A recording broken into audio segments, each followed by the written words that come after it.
Hello, my name is Chandler, and I'm here to talk to you about one of my favorite hobbies, which is hiking. Beautiful scenery, sounds of nature, and the sun beating down on my back are just a couple of reasons why hiking is one of my favorite hobbies. A lot of people, like myself, get tired of going to the same gym day in and day out, seeing the same people, doing the same exercises and workouts. Thankfully, with hiking, you get to change it up every time, and it's fun at the same time. Today I'm going to be talking to you about the pros, the cons, and also a couple of tips when it comes to hiking. To get started off, I'm going to talk about a couple of pros and benefits when it comes to hiking. The first main benefit is that hiking is really good for your health and your body. According to Alexis Jenkins of Livestrong.com in 2013, she states that it helps with heart disease, heart attacks, strokes, high blood pressure, high cholesterol, and amazingly, even some cancers can be prevented from hiking. Another advantage for hiking is that it can be a challenging workout, whether you want it to be or not. Once again, some people can't always make it into a gym, and they can't always do the strenuous exercises such as running or the really intense workouts.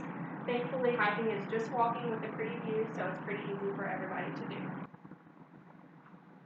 The third pro that I'm going to talk about is, in addition to lessening disease risks, WebMD states that according to Gregory A. Miller, PhD and President of American Hiking Society, hiking is a major stress and anxiety reliever. Personally, for me, this is why I really enjoy hiking. I feel like I can get out there and really ignore everything that's going on in the real world, and I can just focus on me and being outside. Now, where there are pros, cons will typically follow, and now I'm going to talk to you about some disadvantages that come along with hiking. Once again, Alexis Jenkins of Livestrong.com in 2013 states that even though hiking can have positive effects on your body, it can also have negative effects as well. Some people don't always realize that altitude sickness is an actual thing. Typically, if you live in lower altitude areas and you travel to high altitude regions to go hiking up in the mountains, you can be overcome with altitude sickness. Some symptoms for this include dizziness, nausea, lightheadedness, headaches, and even vomiting in some severe cases. Another disadvantage stated by Lifestyle Updated discusses that increasing activity of hiking can also lead to environmental setbacks in the environment. Granted, one person really isn't going to make that much of a difference on the environment, but due to the fact that hiking is a pretty popular activity, large masses of people can, over a period of time, cause negative impacts on the environment due to littering, polluting the water, and things such as that. The last con that I'm going to talk to you about is one that's pretty obvious.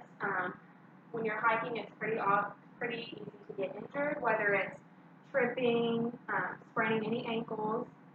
BikeSafe states that even the most experienced and professional hikers still tend to get injured, which really you need to make sure that if you're a beginner that you need to be extra cautious because even bad things happen to the pros.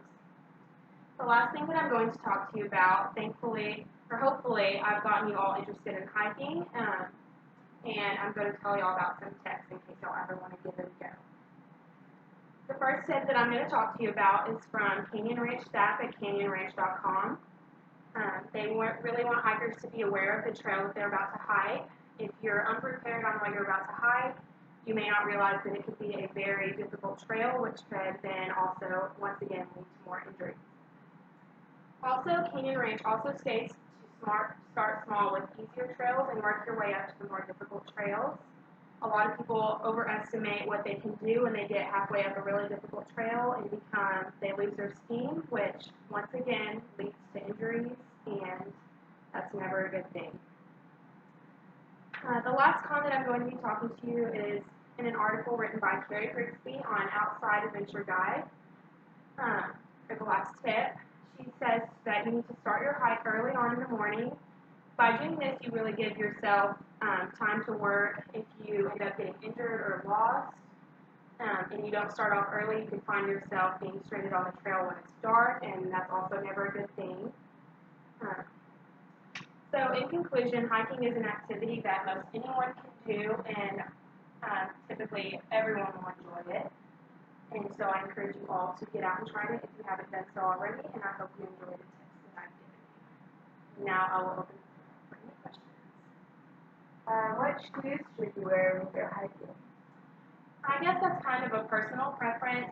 Me, myself, depending on the weather, if it's really hot outside, I do like open-toed sandals, but sometimes, depending on the terrain that you're in, that could be a disadvantage. So any closed-toed shoes that you prefer to be comfortable, since you are hiking, you want to have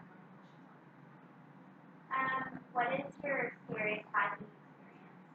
probably the first time I ever went hiking on a serious trail, I was in Big Bend, and unfortunately, I didn't know about the tent that I told y'all about earlier, and I did not start my hike early on in the morning, and it was a longer trail than I expected, and I ended up, it was dark before we had found our way back, and so that's never a good thing, especially if you can encounter wildlife.